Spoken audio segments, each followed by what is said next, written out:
Growing up, we've been taught by our parents to say these words. When somebody gave you something or did something good to you, what do you say? Thank you. Okay? Now, if you ask help from somebody, what do you say? Please. And also, our parents taught us to show our affection. What do we say? I love you. I care for you. Okay? Those words. And if you've done something wrong, what do you say? I'm sorry. Of all those words, what are the hardest to say? I'm sorry. That's the hardest. Really. Okay? It's hard to say, I was wrong. Please forgive me. Why? Why is it hard to say those words? I am sorry. I was wrong. Please forgive me. Is it because our weaknesses are being exposed? We become vulnerable. We become defenseless. Another reason why it's so hard is because we're being brought to the level of that person, and there's a threat that we will be lower than that person. And we don't want that. We want to be superior over others. We don't want to be inferior. Okay? And another reason why I think it's hard to say, I was wrong, please forgive me, or I'm sorry, is because when you do that, you must be willing to forgive that person also. And that's hard to do. Right? Especially when we've been hurt by that person. And we think our anger towards that person is justified. That's why we think we're okay to hold on to that resentment.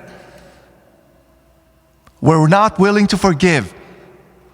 And because we're not willing to forgive, we're also not willing to ask for forgiveness. Okay?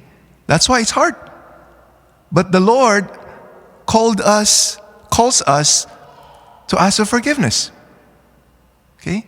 In our gospel today, it says, so when you are offering your gift at the altar, you're coming to church, if you remember that your brother or sister has something against you, leave your gift there before the altar and go.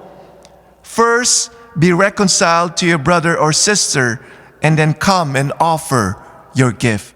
Are we doing that? Because if we don't do that, we set up a barrier between us and that person. And it's not just that person that you're setting up a barrier with. You are also setting up a barrier between you and God. Because God is in that person, as God is in you. We're all created in the image and likeness of God. If we want to be reconciled with God, we also need to be reconciled with that person. That's why it's not enough for you to just go to confession and say your sins to God. Confess your sins to God. No, it's not enough. You have to go to the person that you've harmed and ask for forgiveness. And it's hard. It's hard because whenever we do that, it's a deflation of our ego. That's why it's so humbling to ask for forgiveness. So if you want to have your ego stay inflated, don't ask forgiveness. It's a deflation of the ego. The Lord is calling us to do that. He's calling us to be humble, to be willing to acknowledge our mistake, our weaknesses, the ways that we have harmed other people. Okay? So, before coming to church, do an examination of conscience. Have we harmed other people? And if we have harmed, ask for the Lord for the grace to be willing to forgive that person and also for the grace to ask for forgiveness.